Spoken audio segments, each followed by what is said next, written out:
Thanks again for joining us today. We are delighted. I don't know if you can see this in my blurry background. There we go. We are delighted to be featuring some of the authors of this year's book read, What Inclusive Instructors Do. And we are very, very pleased to be sponsoring this book and this program, especially because two of the authors are from our own community, and we're very excited to be presenting them today. I do have a couple of housekeeping items before we get started. First of all, if you haven't done so already, if you can rename yourself so that you can include your campus, then our authors and our presenters can know who is participating in this discussion. We are delighted to report that we had participants from all 6 of the LVAIC campuses participate in this program this year. As I mentioned, we are recording this session. And for questions, you can either put your question in the chat or you can raise your hand. And we will be, our presenters will be calling on you in the order in which you raise your hands. So again, thank you for joining us today. We are just delighted to have you here. And we will be introducing 3 of the 4 authors of our book today. Again, What Inclusive Instructors Do. And the 3 authors that we have with us today are our very own Tracy Addy and as I see we're spotlighting them, are Tracy Addy and Khadija Mitchell from Lafayette, as well as their colleague, Derek Dube from, let me make sure I get this right, Derek, University of St. Joseph, my apologies. So we are, again, we are delighted to have them with us today. We've had some really great conversations over the last month about their book. And now we are very excited to have them give us a summary of what has been going on and then start to really get into some Q&A about their work. So Tracy, Khadija, and Derek, please take it away. Thank you so much, Diane. And it is really great to see everyone here. It's really wonderful. And I was telling Diane, Carrie, and my co-authors as well, how great it is to be able to talk to some who've read your book or parts of your book and are kind of in this process of, digesting it and processing it over time. So we're really pleased to be here today. So I'm going to be sharing my screen, and to let you know what we're going to do today, Diane did mention the fact that we will have Q&A and questions, etc. So feel free to gear those up. We have some questions that you've already submitted that we'll talk about first towards the end as well. So first, we wanted to just get a real sense about, some information from you. We really wanted to know a little more. So we'd love to do this poll. So if you could go to menti.com and enter the code at the bottom and answer the question, what led to your interest in reading What Inclusive Instructors Do and joining today's session? Okay, so if you can go to that poll again, menti.com, enter the code 86046922, and just answer that question. And we'll give you just a minute or so to do that.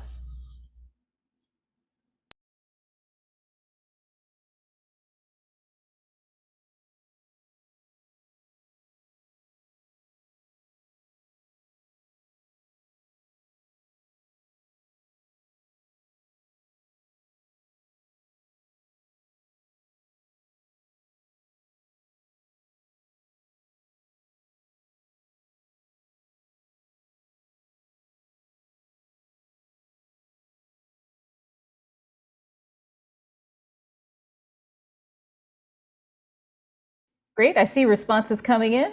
Continue posting.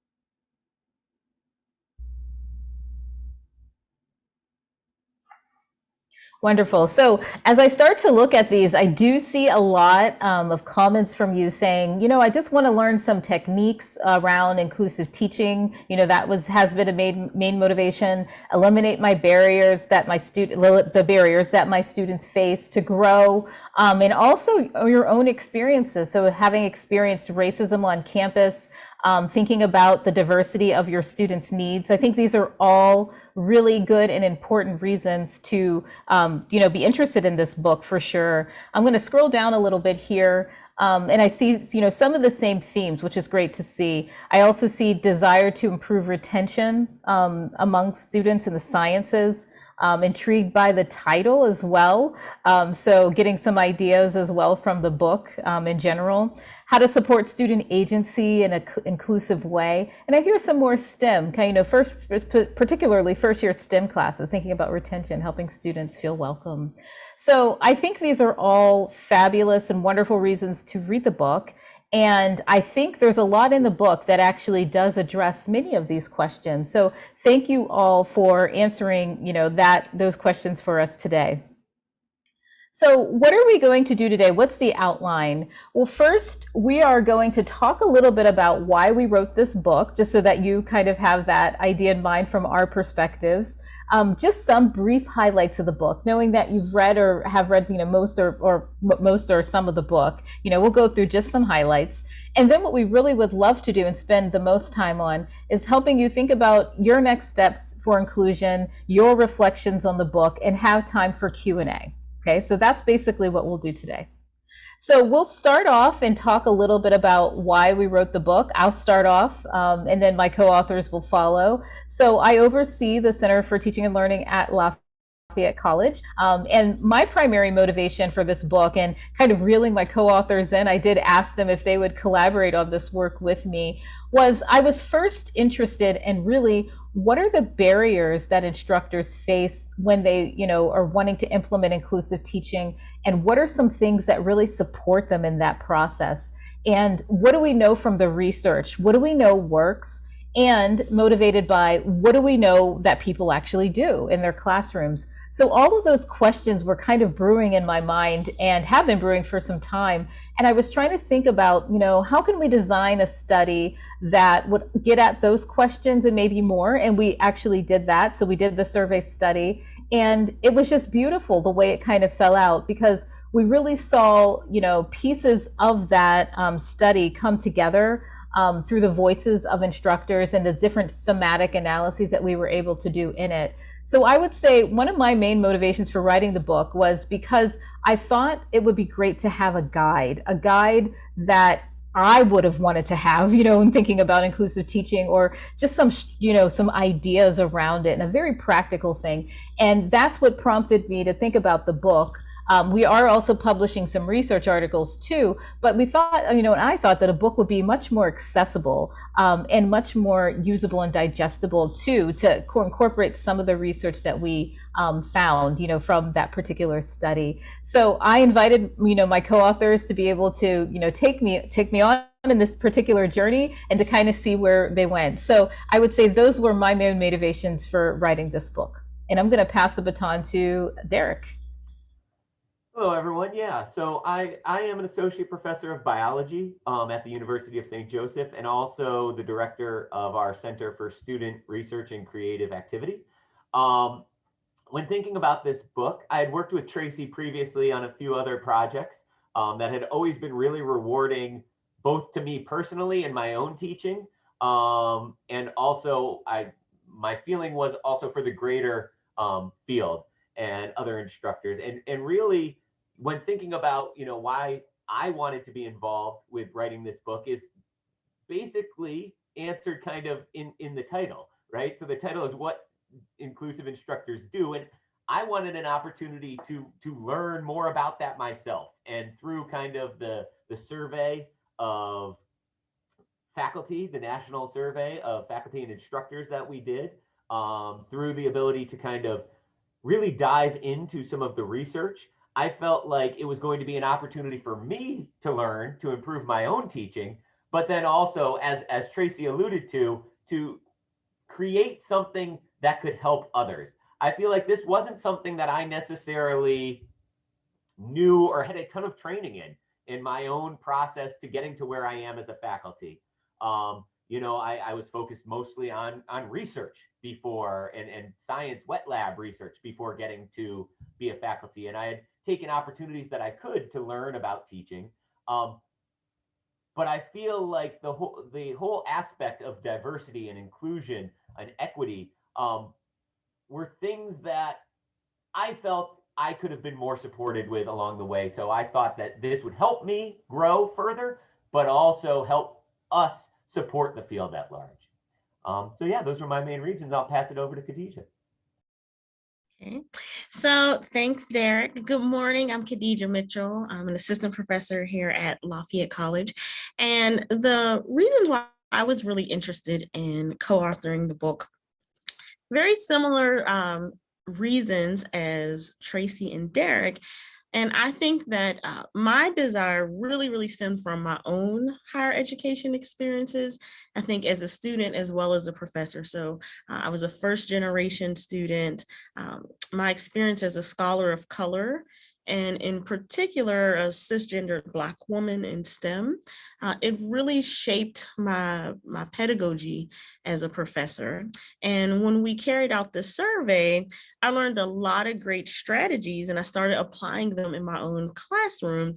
And so I think, as what evolved from the research, it was really exciting to me to have the opportunity to share this with a wider audience and these principles and practices. And so I really thought how cool it would be to have this book that would be the instructor's go-to resource. And so like what Derek said, whether you were a novice or you're an expert, there definitely would be something that can help everyone improve their practice. And I think a thing that I was really excited about also, I've attended different types of institutions and worked at different types of institutions. So what I loved about this was independent of institution type and discipline, there were these really great practices that worked on the ground, that worked online. And so I thought that was really wonderful and one of my primary motivations. Thank you, Derek and Khadijah, for sharing. So now we're going to move into just highlighting some big features from the book. You probably will be able to reflect and think about these things that you've read already. And I'll start off. So as you know, throughout the book, we really, strive to include the voices of instructors. And as Khadijah mentioned, across disciplines, and across institution types. Okay, my screen is going a little wonky. Let's bring it back. Come back. Okay, there we go. So and across institution types. So this particular quote, I'll read because it kind of captures some of the beginning parts of the book where we focus on the research and particularly the mindsets of inclusive instructors. So inclusive teaching means providing a welcoming and safe environment where individuals are recognized as valuable, contributing members, and a growth mindset is assumed and nurtured. It means constantly educating myself regarding pedagogical approaches and learning how to identify my own explicit and implicit biases so that I continue to grow and refine courses because every group of students is unique and I am growing too. So that's a quote from a full professor at a baccalaureate college in the Department of Biology.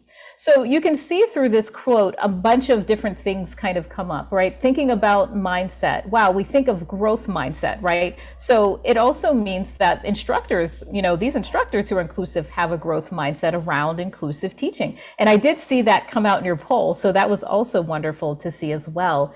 And in addition, knowing that they might make mistakes, knowing that they will continue to grow, knowing each class is unique are all important mindsets of inclusive instructors.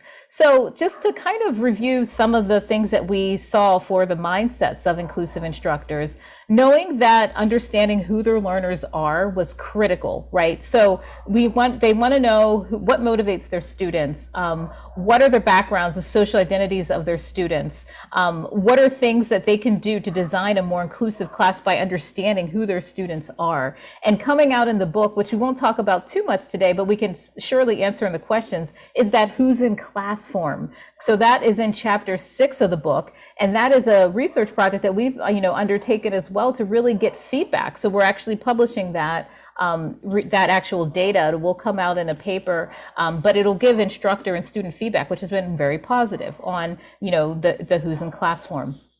In addition, they recognize that diversity is an asset. So we're not focusing here on the student deficit model, right? They know that their learners come into the classroom not all the same. There's differences, even if they seem a lot the same, whether it's personality, you know, whatever differences you want to talk about. And they're seeing that as a benefit, right, of the class, and they're going to leverage that diversity. They're also going to affirm student identities. There's powerful research that shows how affirming identity can support so many aspects of a student's experience and promote belonging.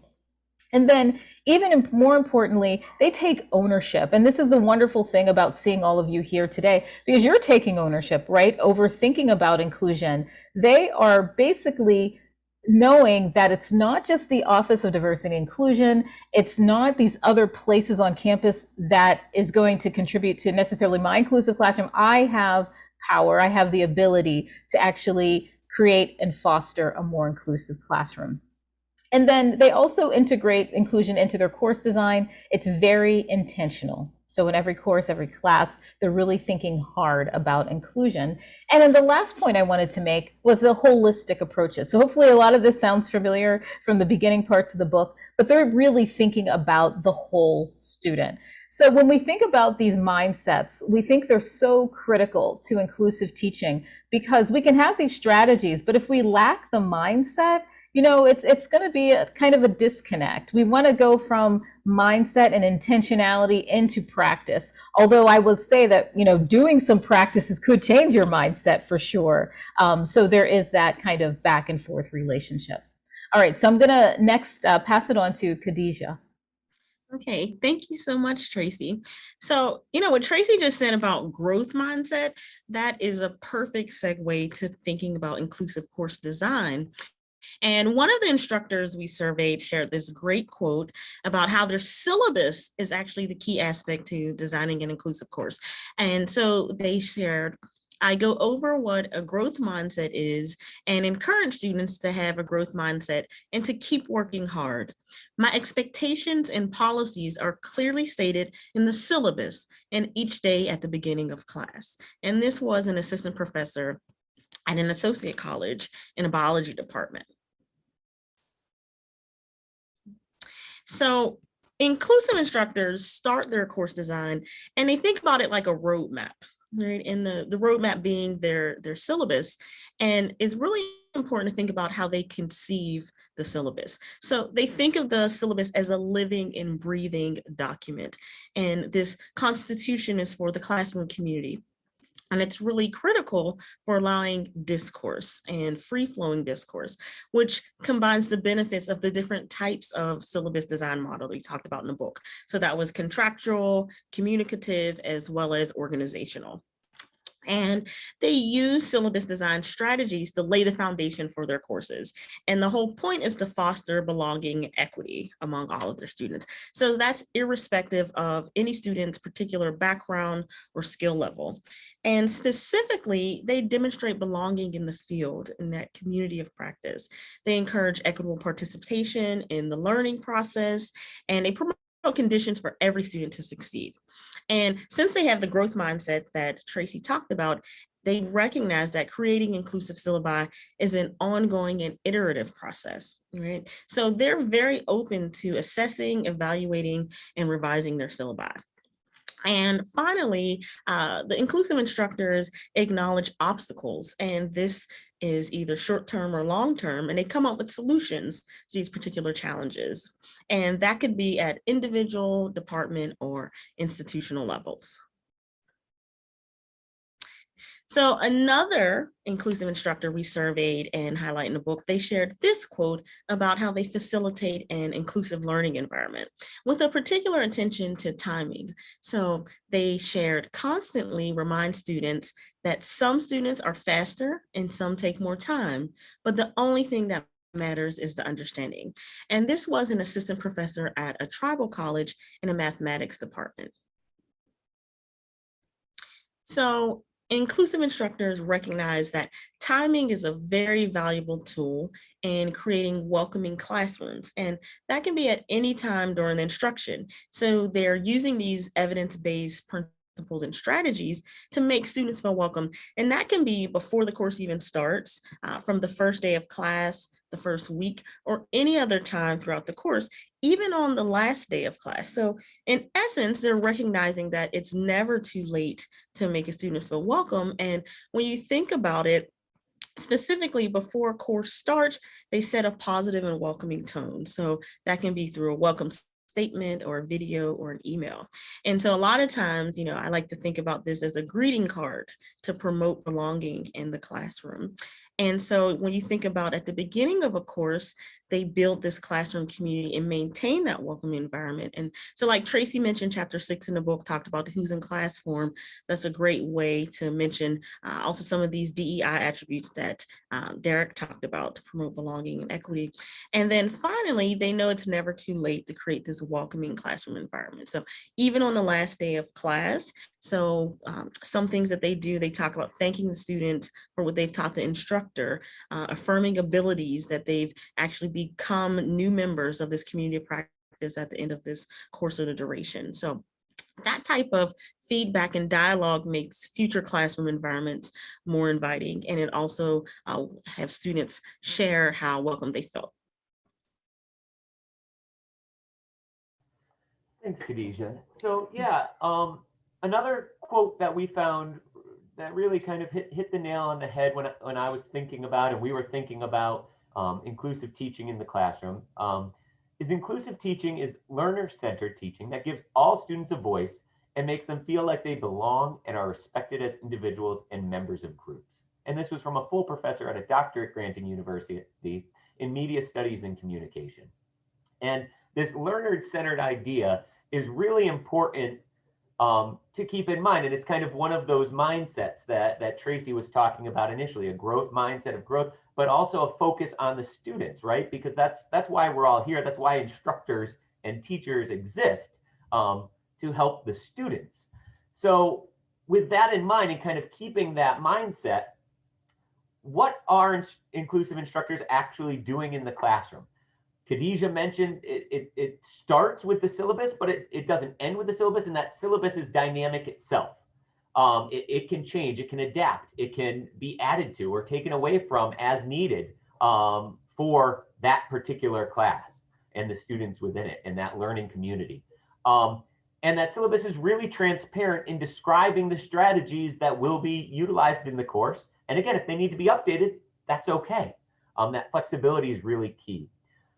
Throughout the class and in the actual classroom time and things like that, they're engaging with students in an inclusive manner, which means things like learning names, using the proper pronouns, thinking about ways to get feedback from large groups. If you have a large class, maybe that's utilizing technology to help you do polls, like even the Menti poll that we started out with today, things like that. And continuing that throughout the semester. They use intentionally inclusive pedagogies. And there is, research that shows that there are specific pedagogies and teaching strategies that are more beneficial for closing achievement gaps and really supporting all students in their learning. But one of the kind of most important takeaways that I found kind of when looking through this and hearing from other inclusive instructors is, again, kind of their own diversity in pedagogies, their ability to use multiple modalities was really something that was beneficial and showed increased achievement outcomes, but also increased confidence in the students and attitudes and engagements and things like that. And, this could be using things like active learning approaches like problem-based learning or case studies, think, pair, share, serious gaming, and other various modalities of instruction. And then it doesn't just end with instruction, but also assessment. And assessments are thought of generally more formatively by inclusive instructors, and also quite creatively. There can be ways of using exams in inclusive manners, but you want to think about the questions and the timing, whether you're using unspeeded exams, certainly applying accommodations as needed, but also other opportunities like perhaps the students create the exam questions, or there aren't exams at all and maybe it's more written or oral, or project-based? Is it group work or is it individual? And you really want to think about both the class, the content, but the students that are involved is what inclusive instructors really do. And then there is the concept of removing grades entirely and going to, an ungraded format. And for certain situations that can be a really valuable way to go that can have some strong benefits in inclusivity and equity. So all of these are things that instructors are doing, but the important thing to keep in mind is that one single instructor doesn't need to do everything and never could do everything in their class, right? You need to think about your class and to some degree what your strengths are as an instructor and where you can support those and leverage those, but also where you can grow as well throughout. And know that you're not going to be able to do everything that's out there, but being smart, being intentional about what you're doing can be really impactful.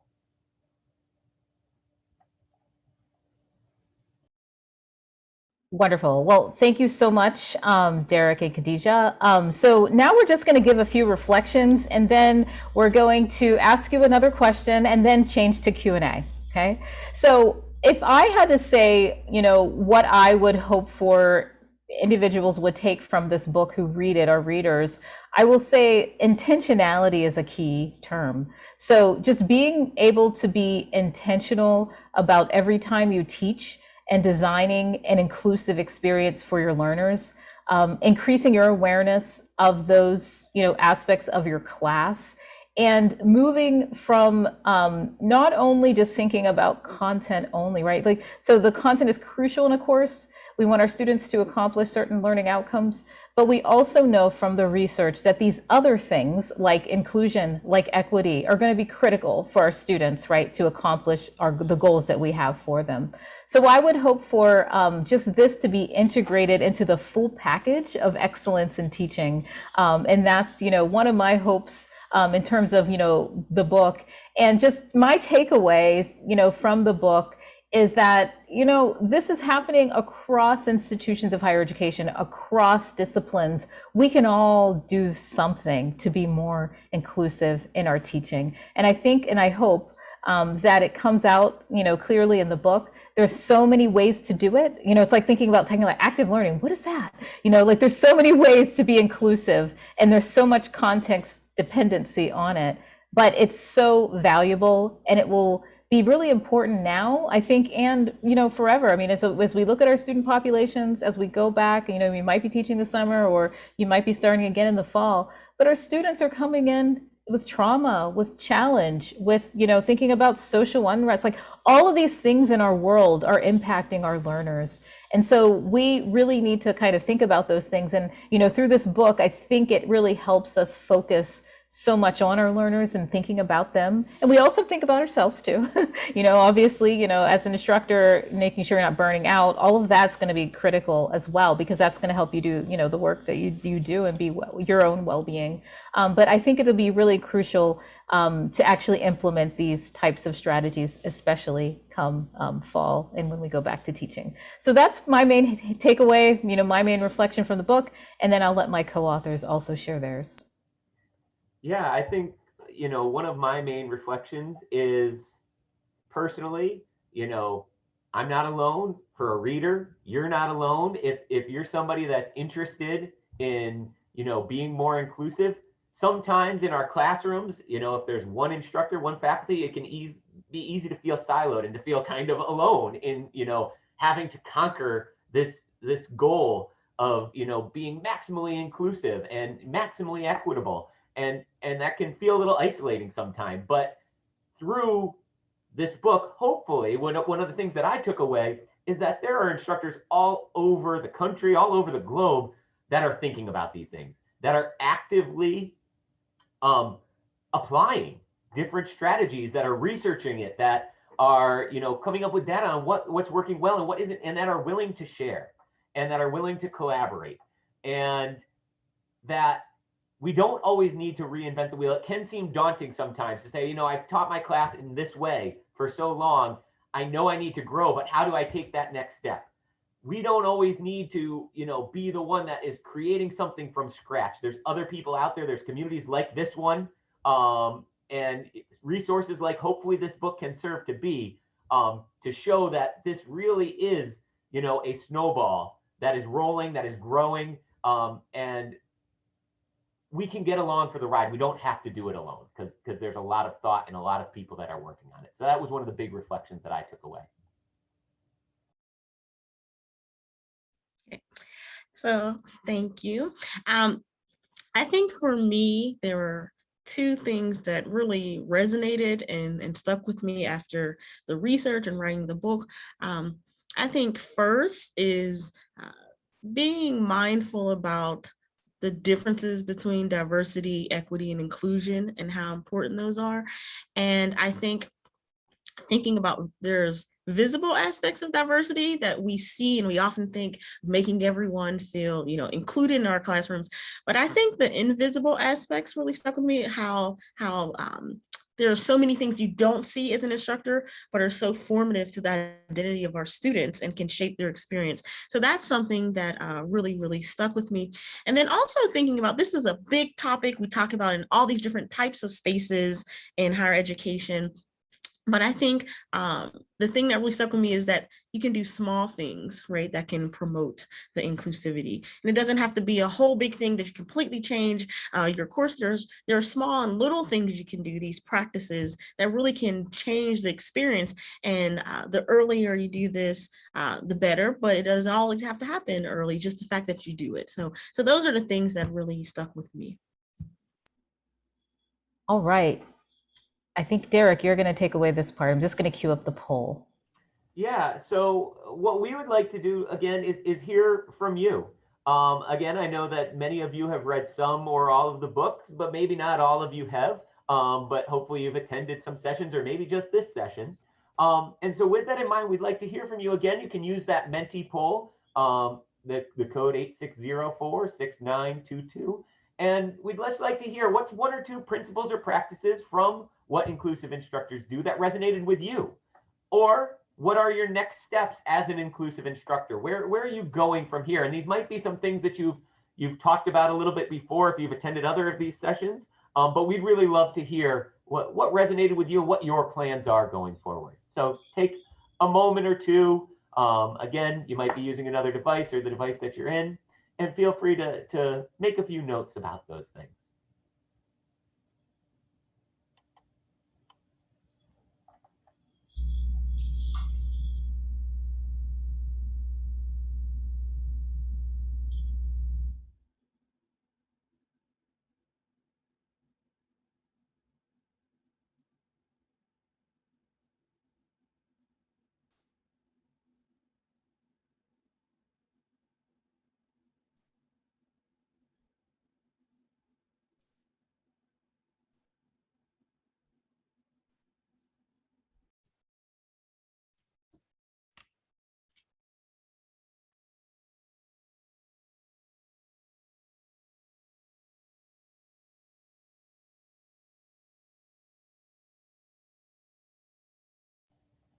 Okay, I see at least one coming in.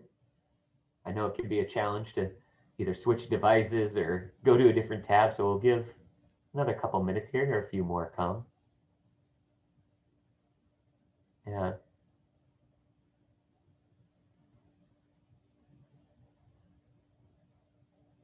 So I'm seeing some comments about, again, that intentionality that Tracy talked a bunch, and really saying, okay, now we've thought about this a little more. How can I apply it? Starting with the syllabi, welcoming and safe environment, relational conceptualization, who's in class, sharing the why, the transparency.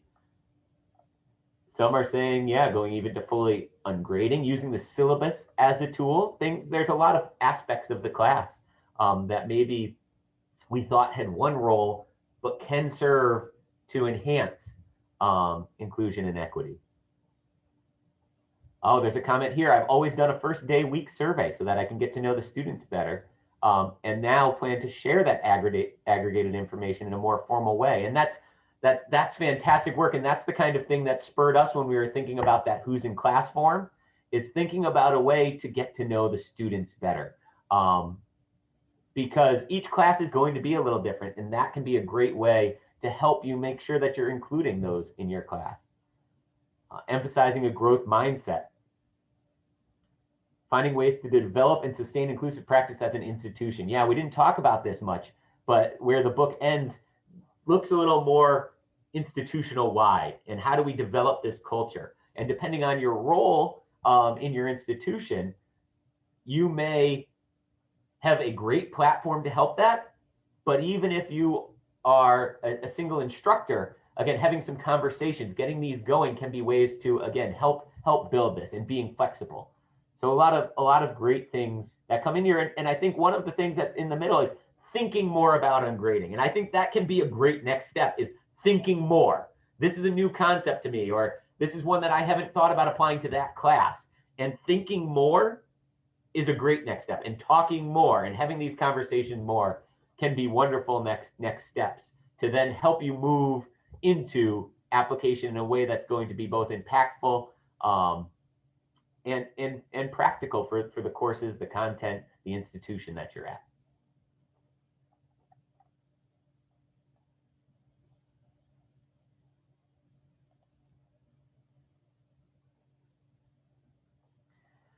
So what we'd like to do now is spend the rest of our time, I think we have around 20 minutes or so, to address your questions. So we wanted this to really be a time, again, where we could hear from you and answer questions, but also to have discussions, right?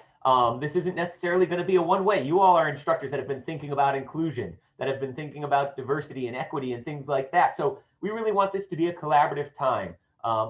And a time where we can discuss and share. So we encourage you to either utilize the chat to put a question in there, or you can raise your hand. And either way, we will try and get to the questions that we can during this time. But where we're going to start is there was the opportunity for individuals to ask a question in advance. And allow us to think about those. So we'll start with those. And the first question that comes in, and these were some really wonderful questions, and I'm actually glad for those of you that did pop a question in advance, gave us a little time to think about them. But the first question was 2 issues or critiques that I regularly notice in discussions about inclusive practices, often in the context of ungrading, are scale. This is great. How can I put it into practice if I have more than 100 students? A lot of these seem labor intensive. So speaking to that, inclusive practices and scaling inclusive practices, whether that is the teaching pedagogies that are used, the strategies that are used, which, yes, granted, they can take more time, more classroom time than lecturing on material. That's absolutely true. Or even things like ungrading and things like that when you have larger classes. They're labor intensive. Are they labor intensive for the instructor, for the students, or in some ways both? One of the things that I would say to this is that many of these practices are scalable. In fact, ungrading, meaning essentially moving away from either grades entirely or from centering the instructor in the grading process, can actually, in some ways, actually reduce the amount of time that an instructor spends grading, and it gives them more opportunity to possibly provide feedback in other ways. So ungrading can include things like using student self-reflection and process journals and things like that, where they can self-assess and self-grade, and then maybe the faculty gives feedback either to groups or to the class as a whole. When they're larger classes. Another way that things can work in this realm for scaling is sample grading, meaning you don't have to necessarily grade every piece of work that a student does, but you select a sample of students for a particular assignment, where everybody gets graded at some point throughout the class, but maybe not every assignment is graded by the instructor directly. So there are creative ways that this can scale. The next question about foundational courses, which are a requirement for later course that have content requirements, specifically, languages and STEM subjects. This gets back to the idea of content and time. We are all limited by the amount of time we have with our students, right? And there's a motivation and in many cases a requirement to get through certain content. So how can we do that if we're maybe moving to some practices that seem to take more time and focus on maybe deeper understanding, but not as broad of a content? So this is a challenge that I face daily, semesterly, yearly with teaching STEM courses. In my field, I feel, and both internally and externally sometimes, that there are certain boxes that I need to check in terms of content before these students are going to go maybe take an MCAT or move on to an upper level course or things like that. And I think what we found, and what the book touches on a little bit, is that, like Khadijah was saying, you can do small things. It doesn't have to be reorganizing an entire course. It may just be taking a certain day to focus on a topic in a new way. You could do things. I know that because of the pandemic, have now recorded versions of all my courses, and any lecture that I've given over the last year, I have a recorded version of that. So this might allow me perchance to flip the classroom a little bit. So maybe I provide some small short lecture recordings to the students to engage with, to view, maybe to write about, or at least to listen to and take notes on outside of the classroom, which then turns the classroom into time where we can really dive into some of these other pedagogies, these active pedagogies, these inclusive pedagogies, and things of that nature. So finding ways to be creative, knowing that it doesn't have to necessarily be every single class period. There is going to be content that you need to cover, but that you can do that in ways that does include your class. Technology, there's a happy medium, but there are ways to incorporate technology to hear voices that allows it to be an inclusive manner, even lecturing, to hear back from our students as it goes. And then the last question is, what suggestions when we try to engage fellow instructors who throw these objections at us? I think the most important thing is to not go at it in a critical manner, in telling other instructors that what they're doing is wrong. Because what I've found from other instructors is that in a lot of ways, many instructors are including inclusive practices, and are scared maybe to have to revitalize a class. But if you talk about it as, oh, these are options, these are things that I've done, these are opportunities, this didn't take that much longer, but was really beneficial. Talking about it in that collaborative way, and know that it's not going to switch overnight, but it is something that we can put in piece by piece by piece to kind of build. And keeping it as a positive outlook and attitude, I think, is really important. And one more thing I'll comment, Derek, as well. Thank you so much for that response. Also, like maybe even encouraging watching others, having others come to your class, have them watch you do some inclusive practices too, and invite that. I think sometimes we think the classroom is such a closed experience, and it's actually, it shouldn't be, right? It's a really a place where we can share kind of knowledge and, how we actually teach. So I think another great thing is to set up ways in which you can actually observe others in classes as well. So I think that's one other benefit, one other possibility. So Khadijah, did you maybe want to respond to question 2 or parts of question 2? Sure. So question 2 is really thinking about, there are 2 parts to this. The first is, if students do divulge difficult emotional, social, financial situations they're in, how do we help them, right? And of course, it was mentioned that you can connect them with mental health counselors and financial aid, right? Because they're going to struggle with that, whether they divulge that information or not, but trying to shift the mindset for being prepared to do the right thing if they share more about themselves. And so this question, at first, the first thing to acknowledge about this question is that if students are divulging these type of personal challenges, to you as an instructor, that means you've already done a great job of building their confidence and trust, right? And making them feel comfortable sharing. But I also want to point out that many students won't share, and it's not an indictment on any particular person as an instructor.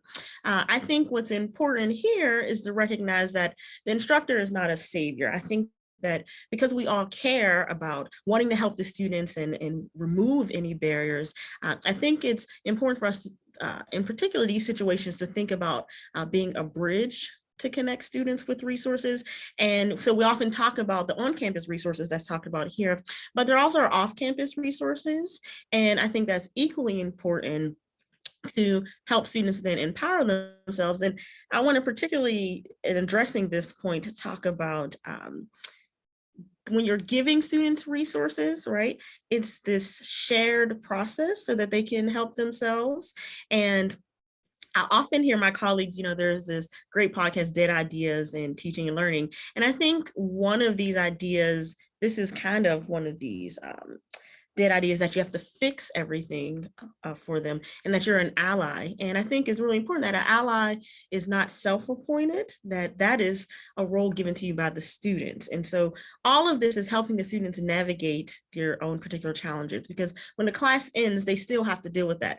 So the principle from the book is seeing them as whole students, right?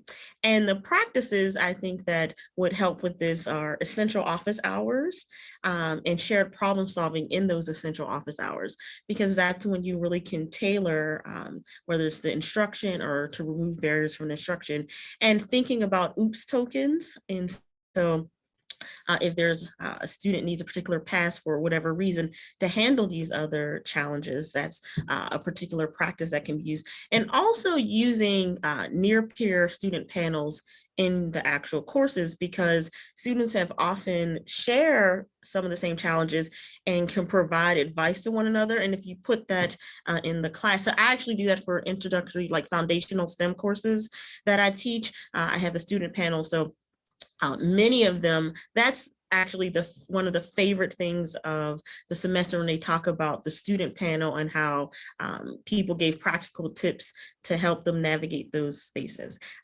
The second part of the question is talking about what happens when balance is disrupted. So it's talking about situations where classroom discussions might get away from the instructor, right? And there may be some hurtful things that are said, whether intentionally or unintentionally. It's talking about how the book suggests being honest and apologizing, and thinking of whether that be the whole class or individual students. But the question here is, how does the instructor help educate or school the students who may have said the hurtful thing, right? So that the students who were harmed, so that they feel heard, and that the person who impacted the infraction can learn from that, right? And do you try this in the class? Do you meet with them separately outside? You bring them together out of class? Or do you have this with everyone? And so I think here, the principle that you use that is in the book is restorative justice. And the practices, in particular, critical dialogue circles and involving students. So the whole point of restorative justice is actually not that the instructor is the driver, it's that those who did the harming and those who were harmed actually. So in this regard, in the dialogue, the instructor is the facilitator. So I will say any one of these situations will work depending on what happened. I can give you an example from my own classroom. There was a student who in particular didn't have certain resources and just wasn't aware of the unspoken rules of academia. And so another student who was very well versed said, basically like, why don't you know this and what's going on here? So in that moment, I had to intervene. In fact, see, that was obviously harmful for one of the students. And what I did was I affirmed the student who didn't know about the things that they did know in that situation. And then afterwards, we had a discussion, and in one of these essential office hours, we had a dialogue and they came to a mutual understanding. So in that regard, you have to deal with this when it's in the moment, and there's a way not to blow this up, so to speak. And then after, we use this restorative justice practices. Okay, and then I'm going to answer, I guess, the scenario question. So I'm just going to read it. I put students in random groups for quizzes, and students submit a group quiz. After one such quiz, a Black female student sent me an email asking me to not put her with student X. Quizzes were done in breakout rooms on Zoom, and I did not visit the room during the quiz to personally see what happened. I thanked the student and made sure not to have those students randomly assigned to the same group in the future. I have some ideas on what I would do differently next time, but would love to hear the author's thoughts about this scenario. What might you have done?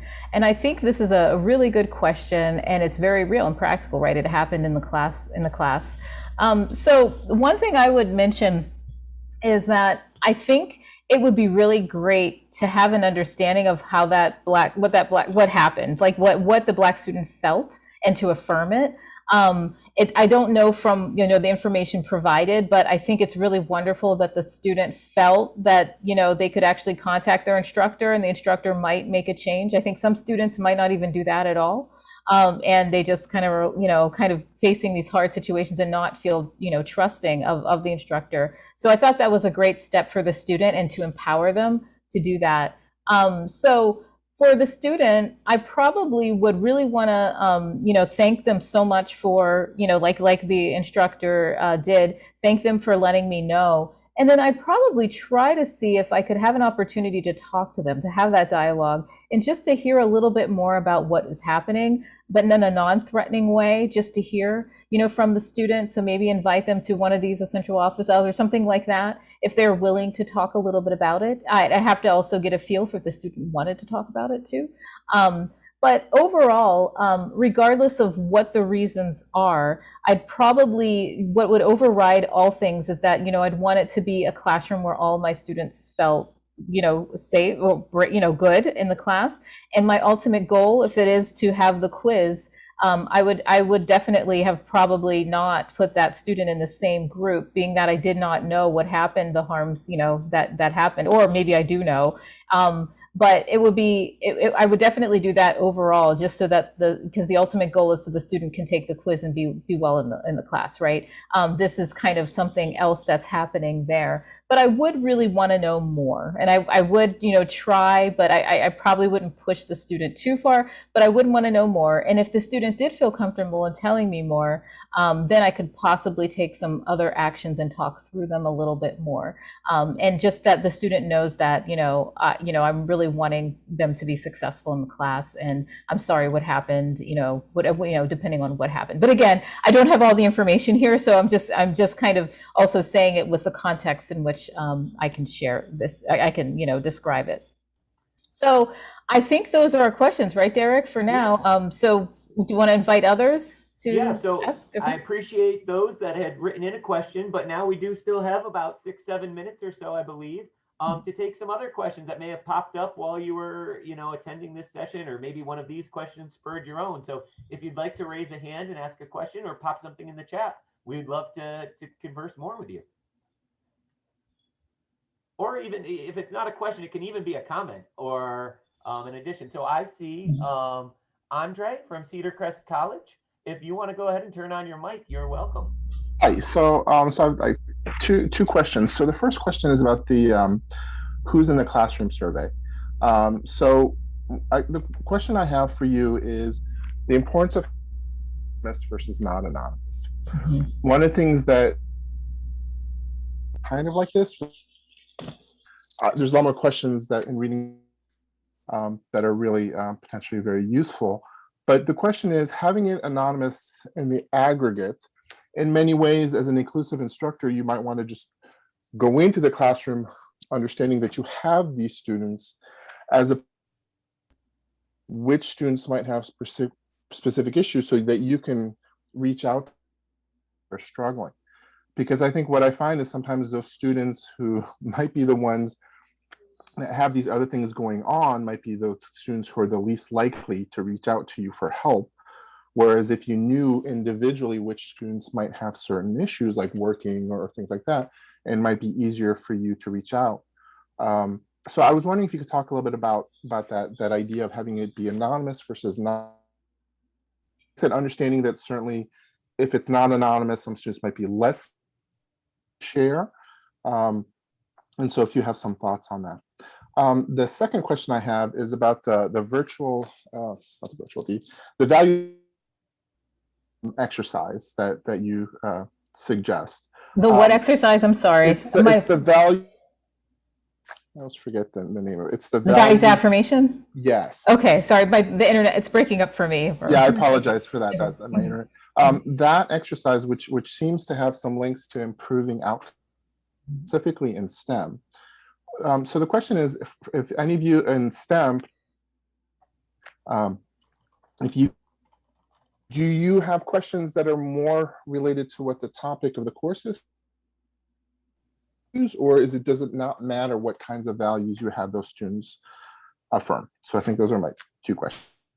Yeah, those are great questions, and I'll just start with one, and I'll let my my co-authors answer. For the anonymity question, that was largely driven by our student input from when we designed it. The students did not feel comfortable with. The students felt that their other students would not actually choose to respond to the survey, some of the questions on the survey, if they did not have that protection, the anonymity and aggregate. But what I will say is that we've run this study. I've talked to a number of instructors. I talked to them through the center where they use the form.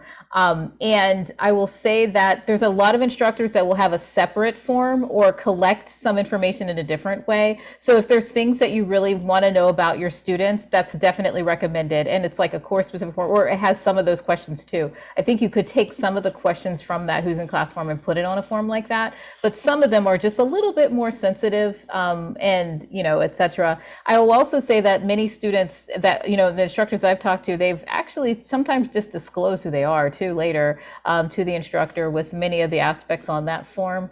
But I would like my co-authors to also talk about it, because I know they've also used the form in their classes multiple times, and they could probably speak to this a little more.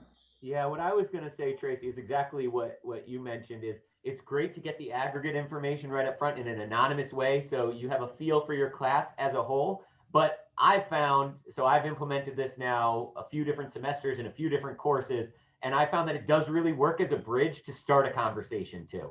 And it's a great way that, if a student feels comfortable initially, knowing that it's voluntary, knowing that it's anonymous, to put some information. And then here, and this gets back to one of the Menti polls that another instructor wrote about just a few minutes ago, that you're going to, I like to then talk about the results.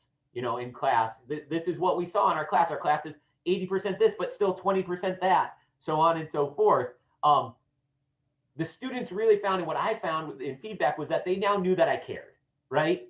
And this was a great way right at the beginning for them to know that I, as the instructor, care. And that did open up avenues for me to have conversations with specific students about their specific needs or thoughts that maybe would not have come up if they didn't know that initially. So I think either adding, a different survey with specific questions can be useful, but it also just does act as a jumping off point as well. And so I had similar experiences with the form. So I use the form in every class, so intro class as well as upper level classes. And so I administer it the first day of class. And when I get the results, I share it with the whole class, but I also give them resources to address some of the issues. And so I give them on-campus resources as well as off-campus, and I leave that pinned on my learning management system for the rest of the semester so that they can always refer back to it. But in the first 2 weeks, to get additional information, because I'm a face-to-face type person, I have essential office hours the first 2 weeks. So after I disclose the information from the form, so I don't have a secondary form, but I have a one-on-one meeting with every individual student. So it's a 10-minute meeting. It's like speed networking, but they come and they share things with me. And because that in the Who's in Class form has facilitated that dialogue, they often disclose what they shared on the form in specifics. And we are getting a bit short on time, but I did just want to briefly address kind of the question that you had about the values affirmation exercise and in STEM courses.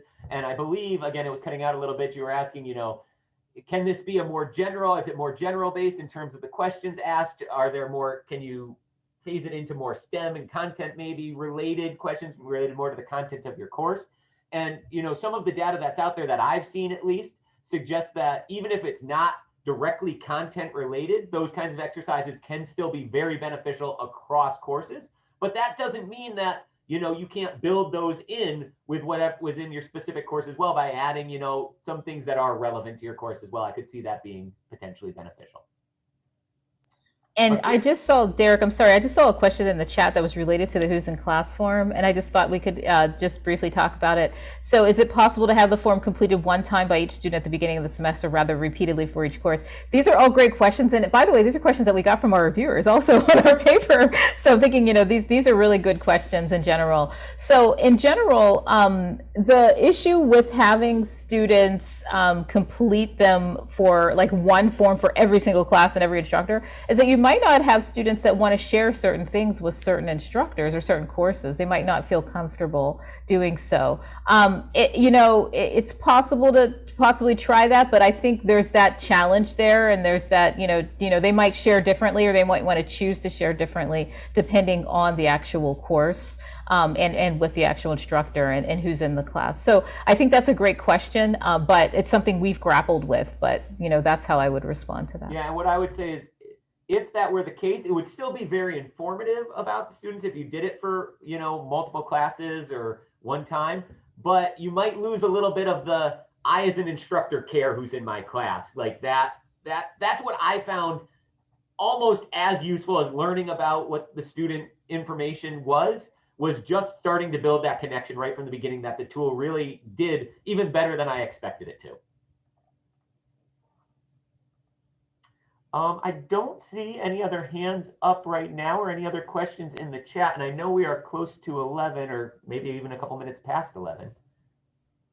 And I just wanted to share a few last things. So we wanted to thank everybody for joining us in this journey. Thank you so much for reading this book, and we hope that you all have gained at least something from it, for your teaching in the future. And we invite you to rate the book on Amazon. You're readers of the book as well.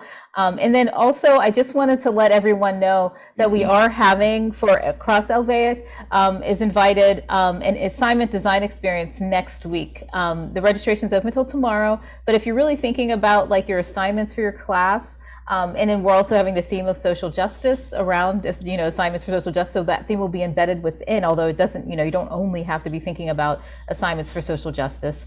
And also at the end, there will be a charrette where you can actually obtain feedback. So if there's an assignment you've always wanted some feedback on, you could also just attend the charrette. You don't have to attend every session. You can sign up for the ones you would like. So I also wanted to mention that as well, and I'll put the link in the chat. Please, everyone, join me in thanking our presenters today. This has really been a wonderful program. And Tracy, thank you for mentioning the design experiment, because I was going to give that a plug too. So thank you, Diane. So great. Well, everyone, thank you so much. We have recorded this session, so we will make it available to all of those who participated in the book read at all, as well as it will ultimately be available on our website.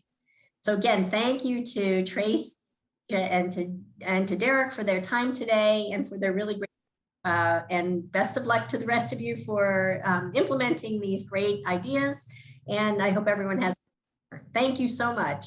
Thank you. Take care. Thank you. Goodbye. Yeah. Have a good summer.